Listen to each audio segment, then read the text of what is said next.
Welcome back, guys. As you saw in the video description, we have here a genuine German Luger from World War II. We're going to go down and I'm going to describe to you sort of the variants in these handguns, these historical synonymous handguns.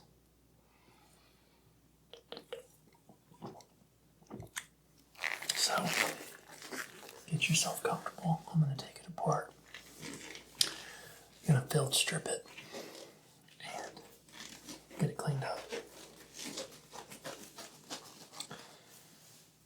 I just got this handgun a couple days ago. I plan on using it in some World War II roleplay videos.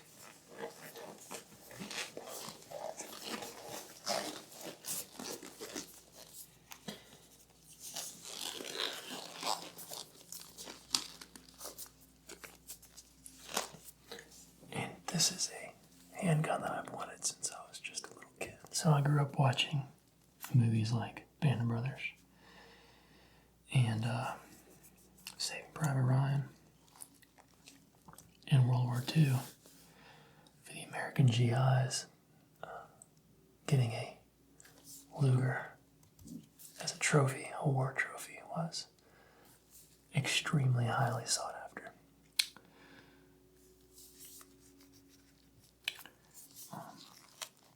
So I got pretty serious about buying one of these a couple weeks ago.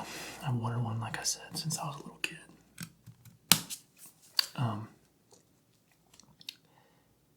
So I joined a forum, a Luger forum, and I was sort of just under the guise that any World War II dated Luger was the same, and that could not be further from the truth. These handguns had many, many, many different variants. Dozens, tens of dozens even, maybe. A 1935 Luger is different than a 36, different than a 37, 38, different manufacturers, armories, etc. Germany from the late 1800s to right around the end of the World War II. There was just a ton of different geopolitical change occurring during those times. So everyone knows about the Germans during World War II. It was not so good there with Mustache Man. Very, very bad. No denying that for sure. But as a World War II fan, I've always been intrigued by these. They're incredibly well made. Hand made, fitted down to the last nut and screw. They're just incredibly well made. So, this Luger in particular is a 1942 BYF produced by the Mauser company in Germany. The cool thing about Lugers is that the Germans were very particular about fit and finish, and each little part on this gun, almost every part, not every part, but a lot of them, on this particular gun is matching. Now, it's difficult to find fully matching Lugers. And so when you find one, you're going to pay the price for it, especially if the condition is very good. This is probably about 97, 98% bluing from the original factory finish. So extremely good condition. I took this gun out to the shooting range today. I don't plan to shoot it ever again, but I just got it. I put around 9 bullets through it, probably 9 rounds. 0 malfunctions, just shot like a dream. And, just had to test drive it before it went into the collection as a treasure piece to never be shot again. But in 1935, Luger, I believe it was the Lugers during 1935 were known as G dates. And during that time, the Germans were starting to rearm themselves, but had to do it so that they didn't get caught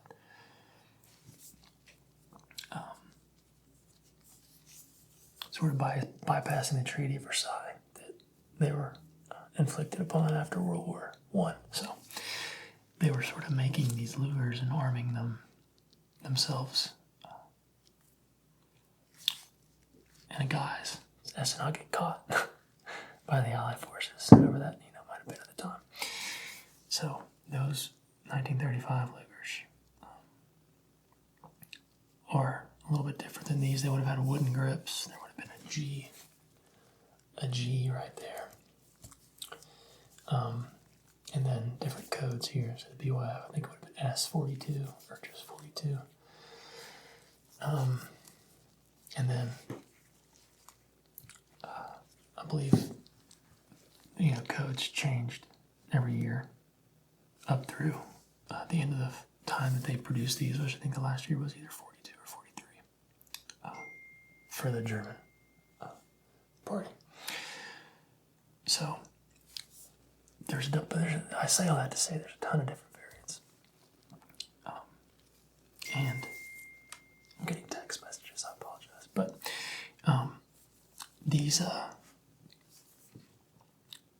this particular Luger is known as a Black Widow through the Luger collection groups.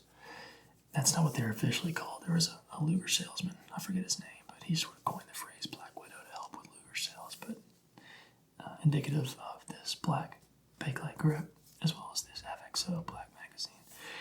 And there's a lot of sort of conversation about when exactly the black grips, black magazine floor plate there actually came into fruition. Some people think late 40.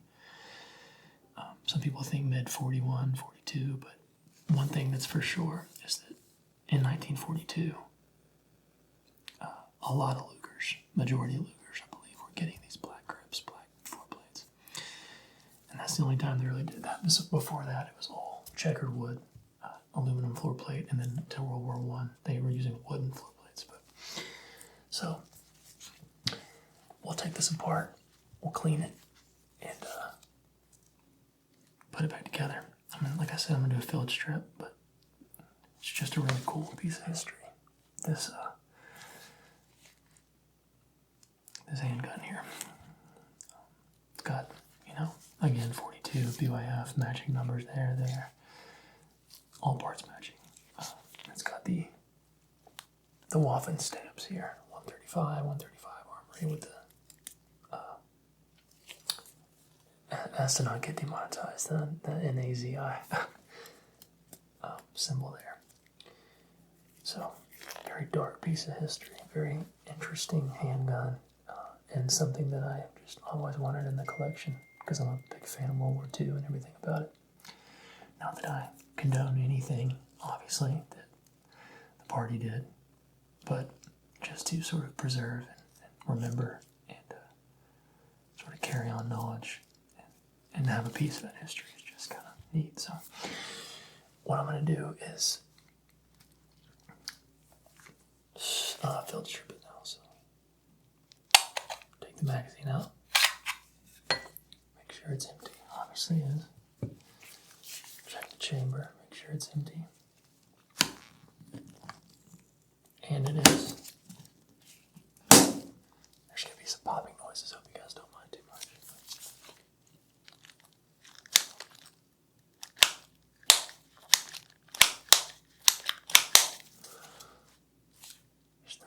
the fit and the finish on these is second to none. Just blows my mind. But so what we'll do now is take it apart. So I'm gonna place our magazine over here. And what you gotta do is sort of the Glock grip, pull back on the slide a little bit, which unlocks the mechanism there in the front of the gun. And you gotta take this safety sear thing off here. And then the barrel sort of just slides off.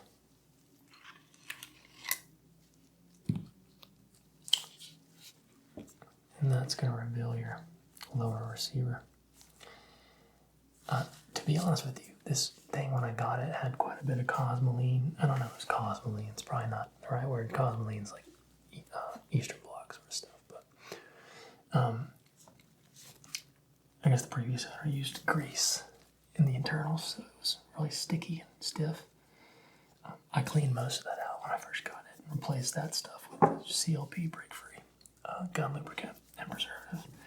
Not a big fan of grease, especially in the Luger. I think the parts are already very tight, and that can sort of bog it down. So, but again, I'm glad I shot it because I think just that, even though I only put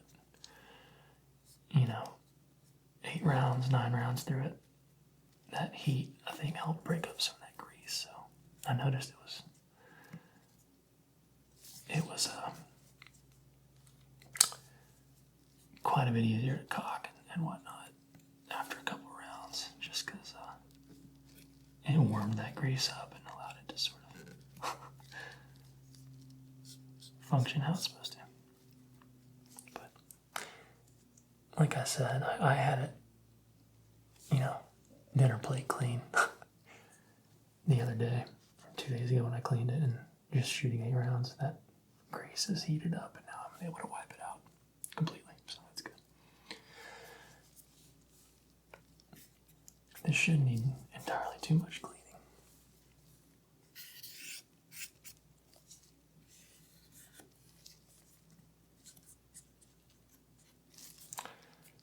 If any of you guys have any really cool historical facts to share with me, write them in the comments. If you have any stories about grandparents, great-grandparents that served, I'd love to hear about it. Just write it in the comments. Let me know. I read all of them, and I always appreciate seeing what you guys have to say.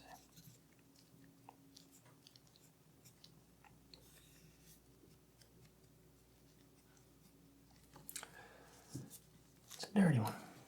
I'm not going to take the grips off. I did that yesterday. They are original fake lights. Some of these Black Widows have reproduced these Bakelite grips because these Black Widow Lugers cost a premium these days, and so people have found a way to kind of recreate those grips.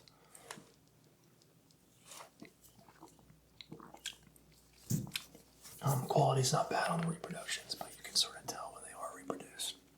This thing is aged with the gun, you can tell. And I took a toothbrush, this one, and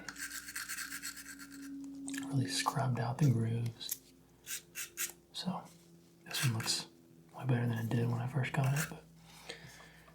But yeah, so we'll spray some CLP in here, not too much. Just a dab will do ya.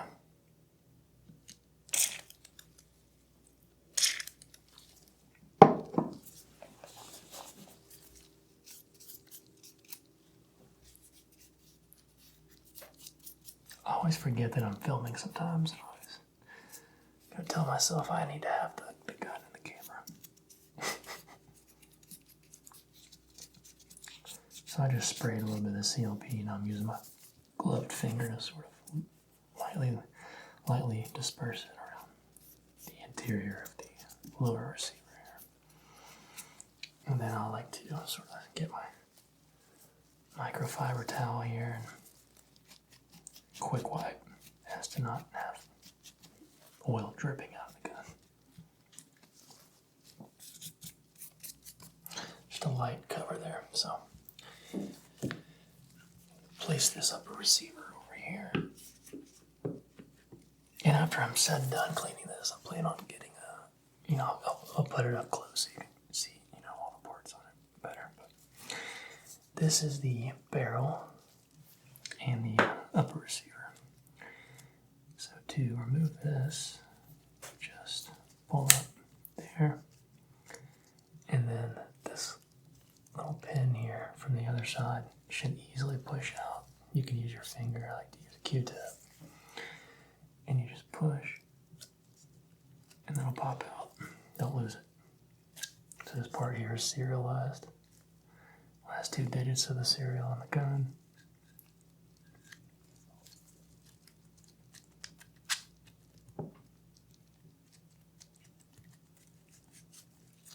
Like so. And then you have the tuning fork.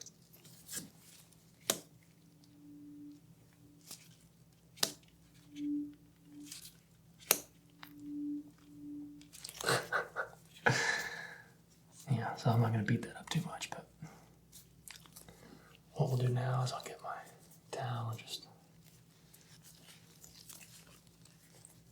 we're just kind of sandwich it in there. Use it almost like a squeegee to clean that out.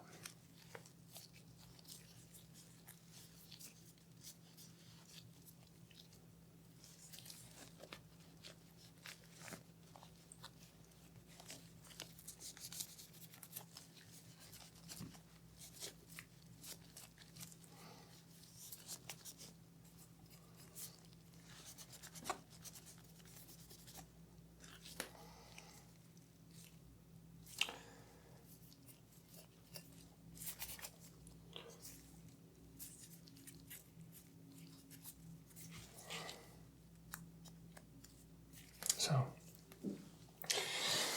this is an original finish, like I said. Maybe hard to believe because it's in such good condition, but paid for it. I got this from a man called Tom Whitehead, or Whiteman, excuse me, Whiteman. He owns a company called Legacy Collections, and I emailed him, asked him if he had anything in his personal collection he'd be willing to sell me. So he sold me this out of his personal collection. Told him I had a YouTube channel and do a video about it, so I think he didn't ask me to shout him out. But Tom, if you're watching this video, I appreciate you selling me this firearm. It's absolutely beautiful. Probably wouldn't be happy telling him that I actually shot it, but had to take it for a test drive, And definitely won't be shooting it any more than the foreseeable future.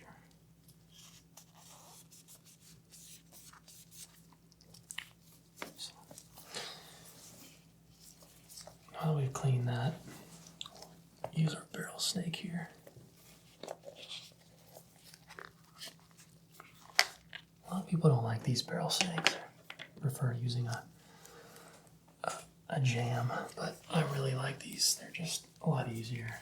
It's got a little copper shelf here, brush, and then you kind of get your squeegee action there with the rope. But this one is a Outers. Got it from Walmart, just a barrel snake.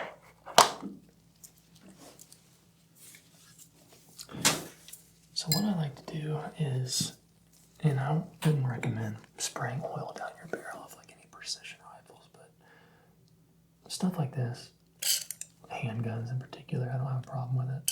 If you're not sniping at 1,000 meters, probably doesn't make too much difference, but I like to spray a little bit of that oil there and there.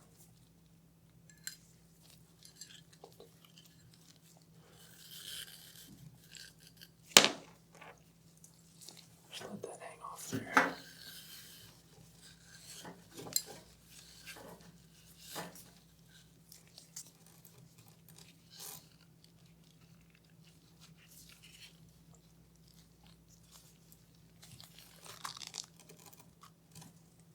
Get this started off camera. There we go.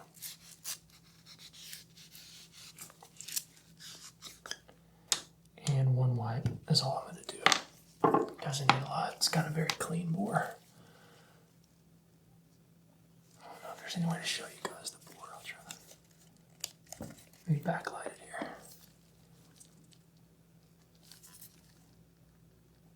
I don't know if you can see that or not. The camera's not wanting to focus.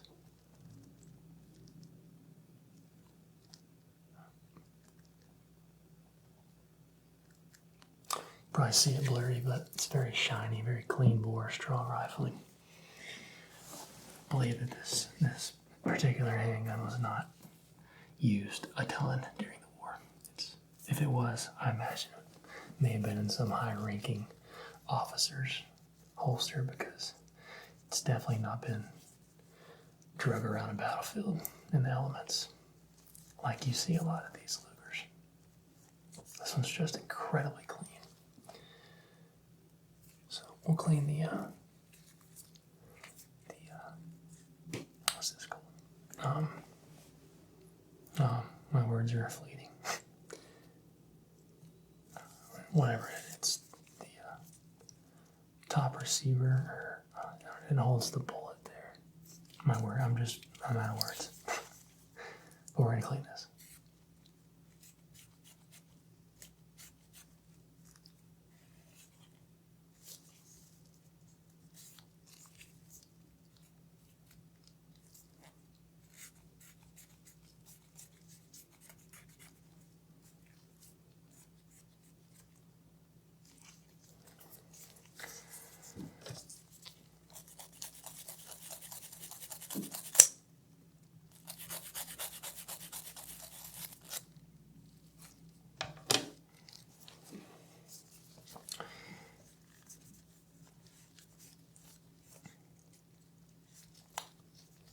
Be very, very cautious with what I'm cleaning this gun with.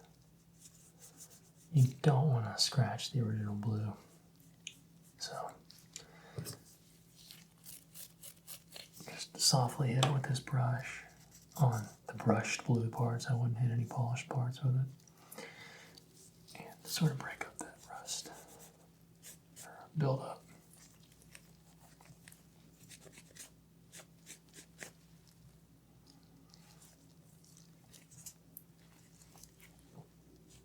So again, I'm just kind of lightly removing gunk with microfiber towel and Q-tips.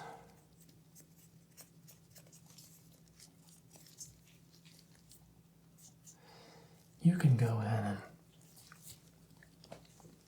completely tear these things down, get a punch and knock out, all the pins and springs and really clean down basically to each individual part. But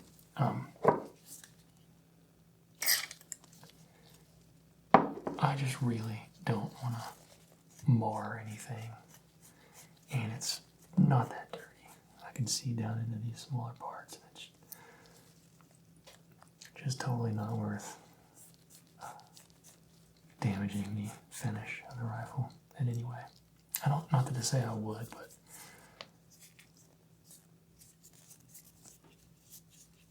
just gonna be very careful with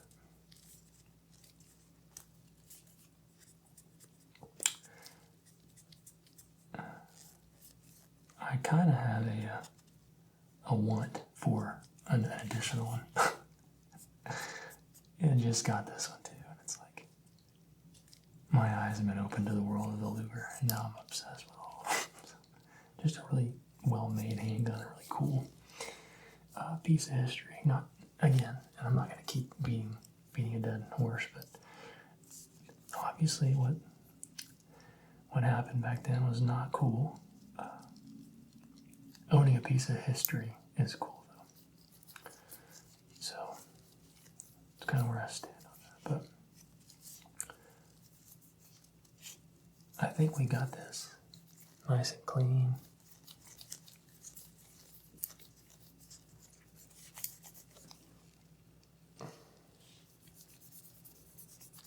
Also, guys, if you guys like carbonated water, these Liquid Death Killer Colas are so good.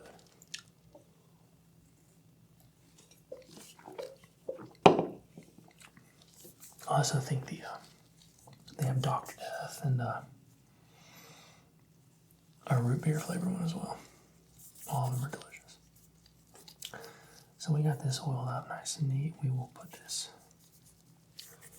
back here into the barreled up receiver.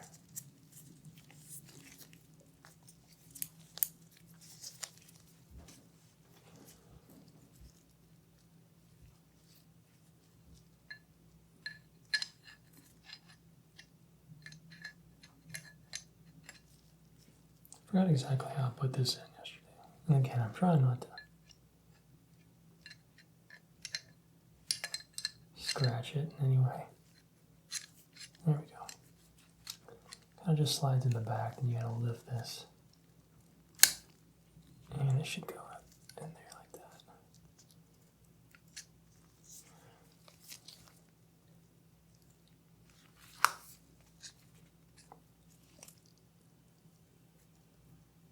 And then you line up the hole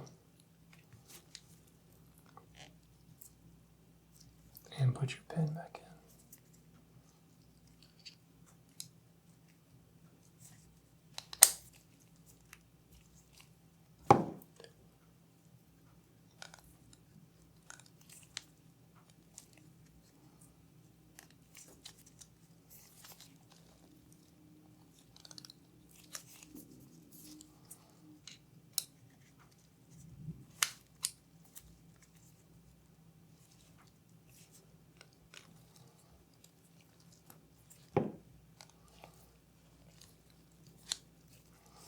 I had a lot easier time doing this off camera yesterday. I ain't gonna hold you.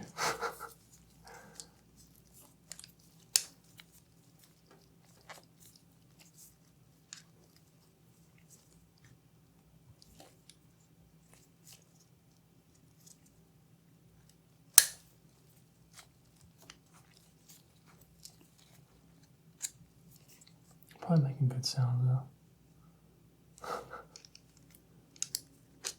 There we go. So that's back together. And now we just slide it back on the top receiver or bottom receiver. Let me clean my hands off a little bit. I got oil everywhere. I want to make sure this part here is, and there's detailed disassembly videos on these. This is more just for relaxation, historical purposes. Just kind of look at the firearm. So if you want to know exactly how to do this, this is probably not the greatest video for it.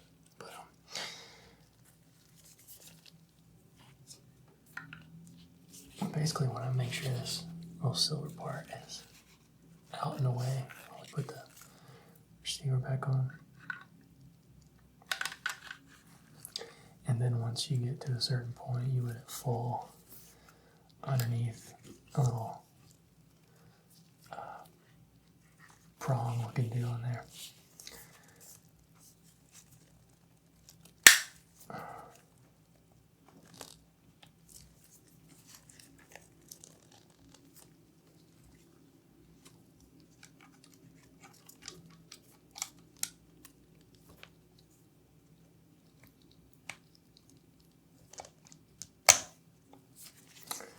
Voila. So that's it. Put it back together. We do a fit check.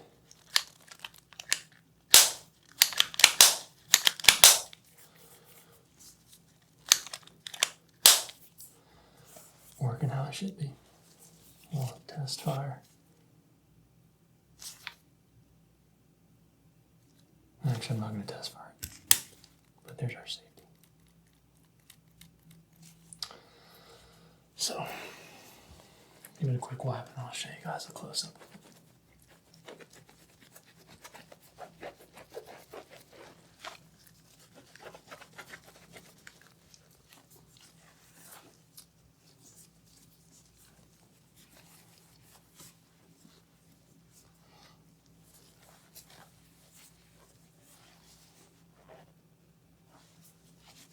Hopefully I got a good thumbnail somewhere in here.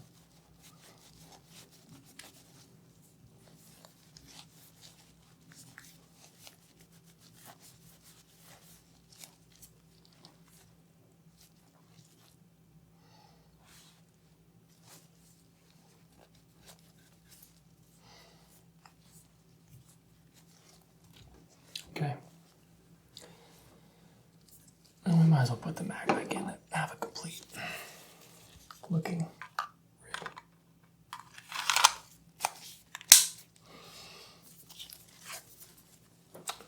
So there's the Luger.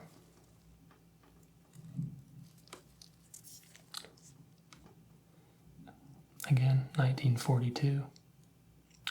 It's got a G suffix. I think that puts it around May production. I might be lying to you. I think I read that somewhere. And made at the Mauser factory. BYF signifies that code. They were doing a lot of codes for the arsenals that were creating these during the war. As to not be bombed by the Allies, they would just write codes. And they knew what factories they were coming from, and the Allies couldn't pinpoint it. But I'm sure that didn't stop the bombs anyways. But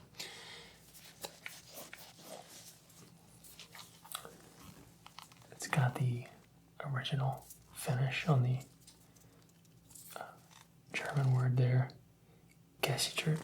I'm not sure that's how you pronounce it, and it either stands for safe or fire, I imagine. But any German speakers in the comments, let me know what that means. But just a beautiful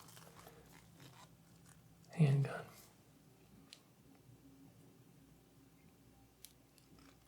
Extremely well made.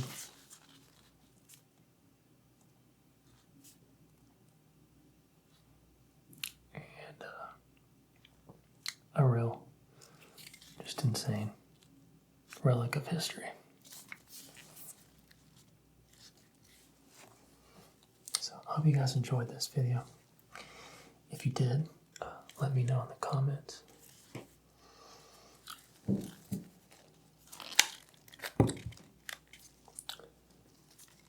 And yeah.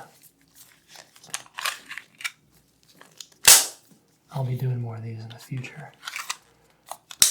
And definitely be using this in a World War II roleplay at some point. Probably multiple. I'm thinking about doing an American Spy roleplay where I hand you this to go behind enemy lines. Stuff like that. So, thanks for being here. Hit the like button and let me know what you thought in the comments. Alright guys, see you on next time.